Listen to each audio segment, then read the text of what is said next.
welcome everyone to the Maths Open Evening, if you can hear me, which I hope you can. There should be a question and answer box, which you can put questions in for us to answer as well. We're having a slight bit of issue with audio and things, so bear with us, but I think hopefully it is generally working okay. As soon as we get questions through, I'm sure we'll be able to tell if you can hear us or not. Can you hear Laurie or not? Yeah, I can hear you. Yeah, now, we can hear you, Helen.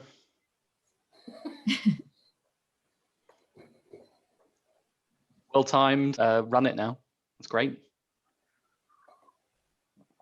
The attendees are, the first questions come through, so we'll start answering those in a minute. The attendees is reasonably stable and has been for the last sort of, so maybe if you're an answer box, which hopefully you can find what can we expect during nice the and first easily. year? Yeah. Okay, And there's another one come. Yeah, you go for it. There's another one come through as well, so I'll. Right.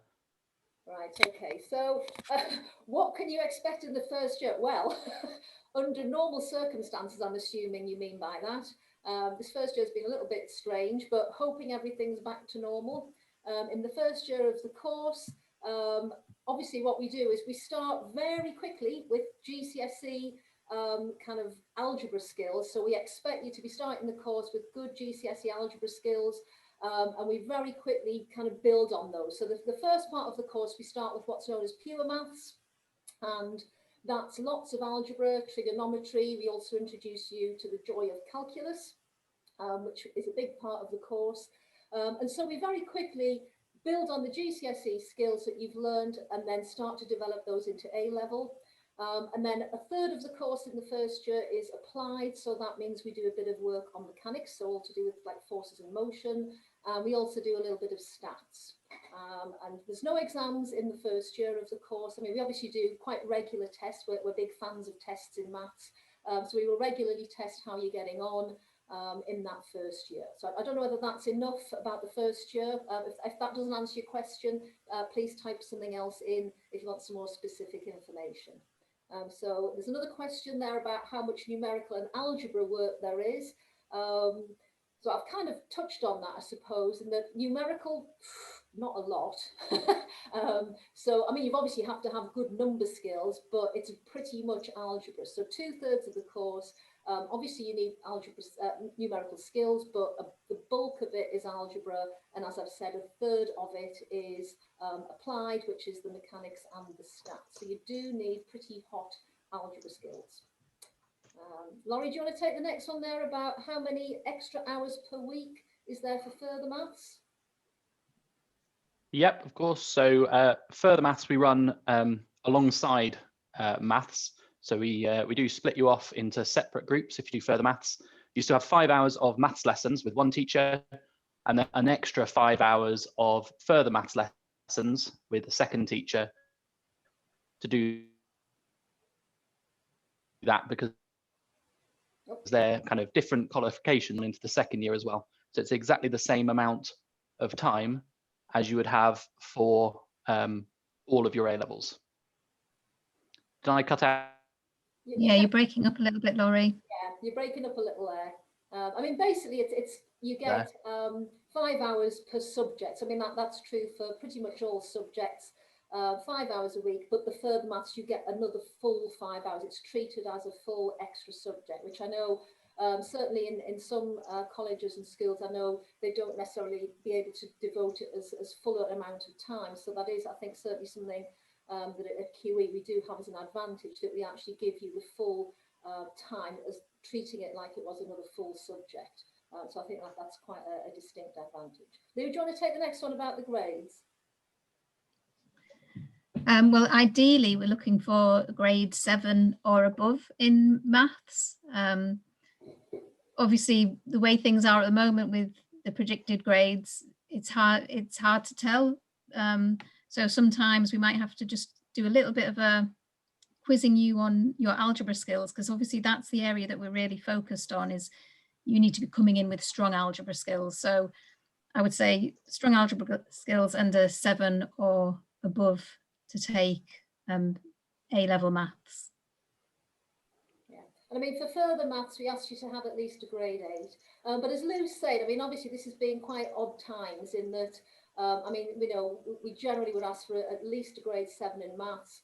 We were a little bit flexible on our entry requirements because as well as a grade 7, we asked for an average GCSE score of 5.5. So we were a little bit flexible because obviously people had some quite difficult circumstances. And again, you know, we'll see how it goes this year. But I mean, the key thing is you need really good algebra skills. And as I mentioned earlier, we kind of hit the ground running with algebra. We test you actually in the first couple of lessons on your GCSE algebra skills. And then we build on them. So I think pretty soon you realise if you were kind of up to the job, you know, and I think you might, you know, be able to kind of gauge yourself as well as obviously us monitoring how you're getting on too. Right, okay, so next one up. So I can see a further maths one coming. I'll leave for Laurie. So Lou, do you want to mention about the calculators? I've got I don't know the name.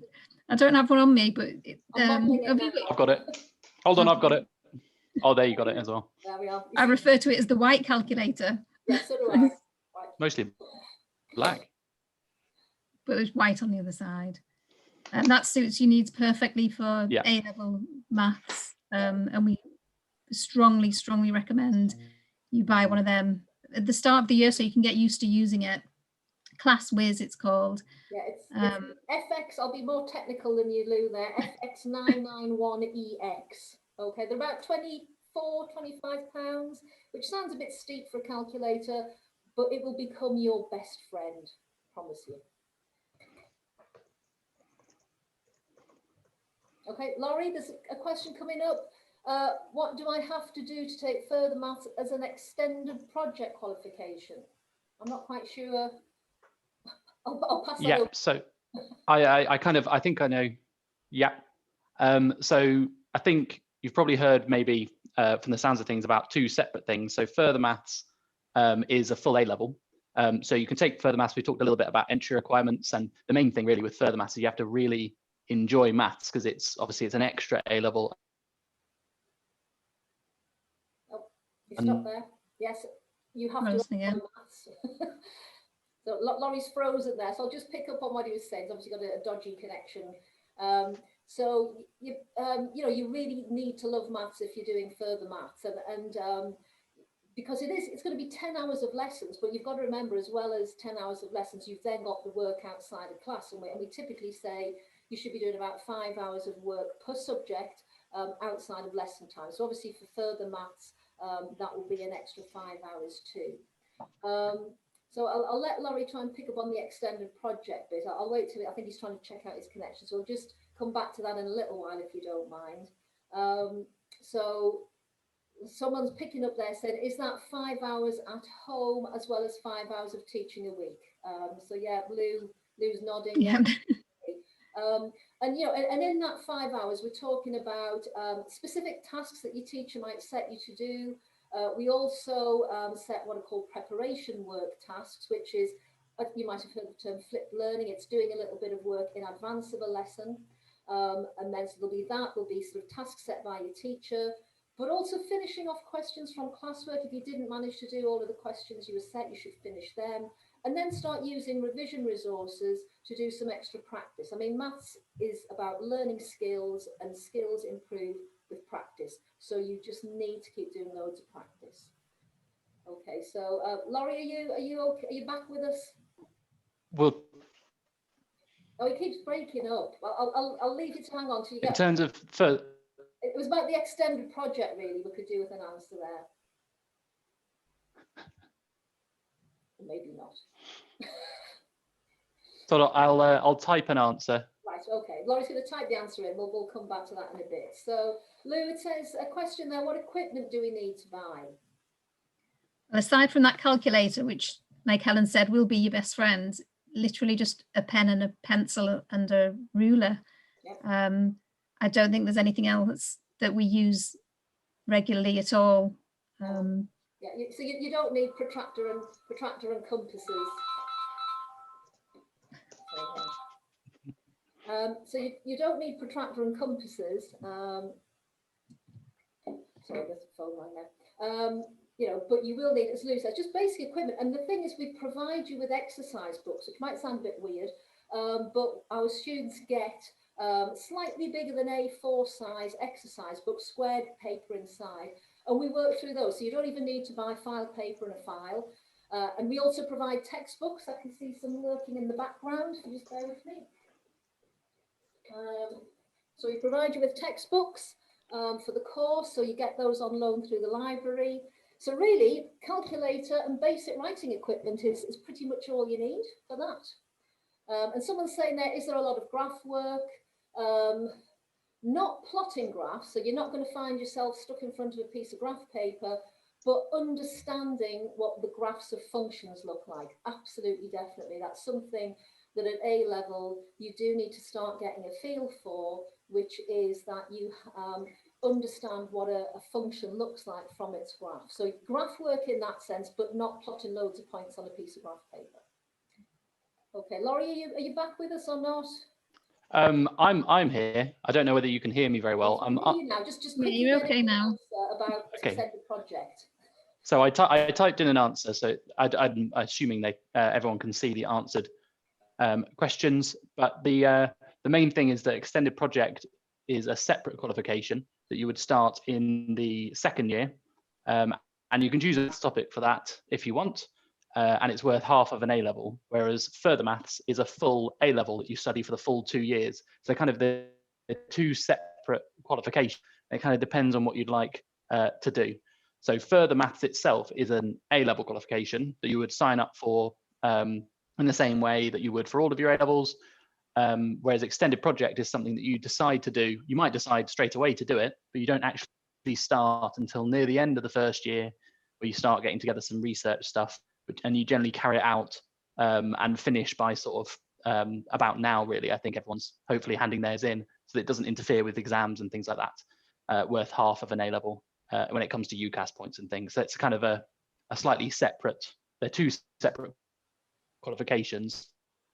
I'll just carry on because my connection apparently is now working. It's because someone's asked whether we recommend doing further maths as a fourth A level, and yes, we do. We only recommend further maths as a fourth option rather than as part of 3, because you need to study the maths A level and the further maths A level. You do both. You don't just do further maths. So that's 2 of your options. So if you only had one other subject, it's very narrow. So even if you're, really, really confident that you want to go off and do maths and you want to pick maths, further maths and physics, for instance, we still very much encourage a fourth option just to widen everything out. And also because further maths is very, very different to most A levels, it's quite difficult to predict exactly how you're going to adapt to it and whether you'll really, really enjoy it, because it is quite different. Okay, so lots of students really enjoy it and carry it on, but other students sometimes decide that they want to go a different way. But what it does is it gives you choice. Okay, and that's the reason we always recommend it's 4 A levels rather than just 3 when you do further maths. Right. Okay. So there's a question there about are the exam papers the same as GCSE in the way that there are calculator and non-calculator papers? So Lou, I don't know if you want to follow that one up there. Well, hopefully the good news is that all of the exam papers are calculator at A level. So there isn't one which tests your number skills. You are allowed a calculator, and as we've already shown you, the calculator is really useful, that we recommend that you get at the start of the year, and you'll soon get used to all the different functions that can help you out in an exam, checking your work as you go. So yeah, no non-calculator paper. The exam boards Edexcel. Someone's put a question up there. Okay, types of revision books someone's asking about there. I mean, the thing is, I think the thing for maths is it's almost like there's too many resources. So there's lots of revision books. I mean, we in our college shop, we actually stock some. We stock what are called alpha workbooks, which are quite small. They're only a couple of pounds each, and they kind of guide you through the the work with lots of little questions with hints and very basic notes. So they're really quite nice. CGP are always quite popular with students, but there are lots of quite good revision websites. So as well as the revision books, there's some pretty good revision websites. I think one that we all use quite a bit is one called Maths Genie, which is quite nice for, it's got video tutorials, it's got nice kind of questions with full written answers. So that's quite a good one. I don't know, Lou, is there anything you particularly recommend for revision other than what I've mentioned? No, obviously at A-level we use exam solutions quite a lot, and I've just discovered TL Maths, which are quite nice little videos as well with lots of examples. So Laurie, I don't know whether have you got any others that you've come across? I mean, maybe for further maths, I mean the Advanced Maths Support Programme is an organisation that specifically produces stuff for further maths. So we kind of subscribe to their website, so we give you logins for things like further maths. There's not a lot of revision stuff for further maths, I don't think, but I don't know whether there's anything else, Laurie, in terms of revision materials. I missed a little bit of one of the start of that, so I'm not sure if you already mentioned it, but Physics and Maths Tutor is a good one for exam questions. And I think they've just started to put links to exam solutions in there as well, but they haven't got very far with that. But there's millions of old exam papers with solutions and things. But we will mainly support you, I think, when you're there, rather than trying to get that sorted beforehand when it comes to revision stuff, because we've got lots of links to websites, and I wouldn't recommend buying any. Yeah. So I'll just pick up what Laurie said there. Don't buy anything. Books can always be used as an extra. Yeah, I mean, don't buy anything at the start. I mean, obviously, as I said, we provide you with textbooks. So, that's where you can start. The textbooks are really good as well because we have electronic access to them. So you can get it on your phone or on an iPad or a laptop.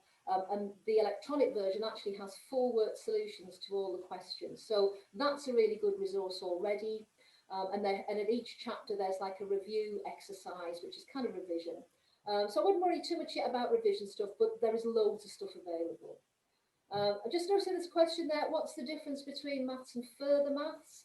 I mean, they're quite distinct. I mean, it is quite a different course in terms of content. So for further maths, we've got different modules in there, so different topics. So you study things that you don't cover at all in maths. I mean, you obviously need a lot of the algebra skills from the maths course. So you'll need all the algebraic and trig work and a lot of the calculus that we cover in the maths A level. But you cover things like that are totally different, like complex numbers. You cover work on matrices. You do decision maths, which is something that we don't cover in the maths course. So there are some quite distinct things there. So I think, if you started studying maths and further maths in the first year, you'd realise that they were quite distinct. So I don't know why, while Laurie's got a connection there, whether he wants to chip in, because Laurie's currently got the first year further maths groups. So you can elaborate a bit more on the content. Yeah, I think content-wise, there's a bit of overlap, especially in terms of core skills, but also in terms of mechanics work.